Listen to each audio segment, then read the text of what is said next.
போராளிகளின் வாழ்வில் எதிர்நோக்கும் சங்கடங்கள் சொல்லிலடங்கா. போராட்டம் என்ற சொல்லுக்கு இலக்கணம் வகுத்தவர்களின் வாழ்வு இன்று போராட்டமாகிவிட்டது. யுத்த மௌனத்துடன் இவர்களின் வாழ்வும் மாறியது. புனர்வாழ்வு பெற்று விடுதலையாகியவருக்கு வாழ்வின் மறுபக்கம் புரியாத புதியாகியது. அன்று இன விடுதலைக்காக அணியாக ஒன்று திரண்டவர்கள் இன்று தங்களின் வாழ்வின் விடுவிற்காக தனித்து போராடுகின்றனர். அம்பாறை திருக்கோயில் விநாயகபுரம் பகுதியில் வசித்து வருகின்றார் முன்னாள் போராளியான ஜீவரத்னம் ஜெகன். யுத்தத்தினால் ஒரு காலினை இழந்த நிலையிலும் நம்பிக்கையை மூலதனமாக கொண்டு எழுந்து நடப்பதற்கு முயற்சித்துக் கொண்டிருப்பது பாராட்டத்தக்கது. குடும்ப வறுமையின் நிமித்தம் மனைவியும் கூலி வேலைக்கு சென்று வருமானத்தை ஈட்டிக் கொண்டிருக்கின்றார்.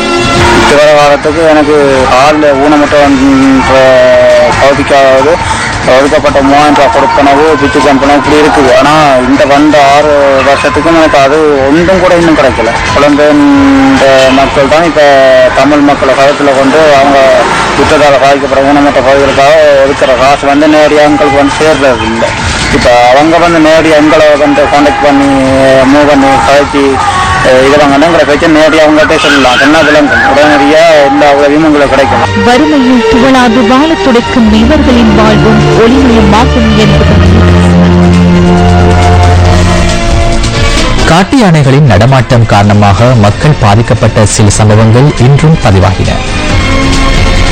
அம்பாறை சமாதுரை செனில் கிராமத்துக்குள் இன்று காலை புகுந்த காட்டு யானைகளின் தாக்குதலுக்கு இலக்காகி இளைஞர் ஒருவர் காயமடைந்துள்ளார். இந்த சம்பவத்தில் காயமடைந்தவர் அம்பாறை வைத்தியசாலையில் சிகிச்சை பெற்று வருகின்றார். இதேவேளை வீடுகள் சிலவற்றிற்கும் யானைகளால் சேதம் ஏற்படுத்தப்பட்டுள்ளதாக எமது செய்தியாளர் தெரிவித்தார். சனம் கத்துது ஆனவர் யானை வருது என்று கத்திக்கிறீ பார்த்தோன்னா சிட்டியார் அவரால் ஒழுங்கு பெரிய தாக்குப்பட்டு கால்கையெல்லாம் உடைஞ்சு வண்ணமாக கிடந்திருந்தார். இந்த கிராமத்தில் நாங்கள் வசிக்கிறோம்னா இந்த உயர் அதிகாரிகள், இந்த ஆன பாதுகாவலாளர்கள், உயர் அதிகாரிகள், அரசாங்கம் எல்லாம் இதுக்கு துணிதமான நடவடிக்கை எடுத்துக்கொண்டு எங்களோட கிராமத்தில் வராம இந்த ஆணைகள் காட்டு ஆணைகள் வராம உடனடியாக இதுக்கு பாதுகாப்பு அளித்து தரப்படி தாழ்மையுடன் கேட்டுக்கொள்கிறோம்.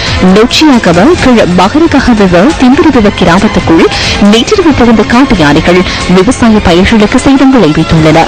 மிளகாய் மற்றும் வாழை பயிர்களுக்கு யானைகள் சேதம் விளைவித்துள்ளதாக பிரதேசவாசிகள் தெரிவித்தனர். வேல்பத்தூர் வனப்பகுதியில் உள்ள யானையை கிராமத்துக்குள் புகுந்துள்ளதாக பிரதேசவாசிகள் தெரிவித்தனர். இதேவேளை ஆனபடுவ நவகத்திகவ போக்கஹவ கிராமத்துக்குள் நேற்றிரவு காட்டு யானைகள் புகுந்துள்ளன. யானைகளின் நடமாட்டத்தினால் கடந்த வாரத்துக்குள் மாத்திரம் 12 வீடுகள் சேதமாக்கப்பட்டுள்ளதாக எமது செய்தியாளர் தெரிவித்தார். தப்பூப பகுதியிலும் யானைகளின் நடமாட்டம் உள்ளதாக பிரதேசவாசிகள் தெரிவித்தனர். தப்பூப பிரதேச சபையினரால் மின்சார வேலிக்கருகில் கழிவுகள் கொட்டப்படுவதனால் அவற்றை உண்பதற்காக யானைகள் வருகை தருவதாக பிரதேசவாசிகள் தெரிவித்தனர்.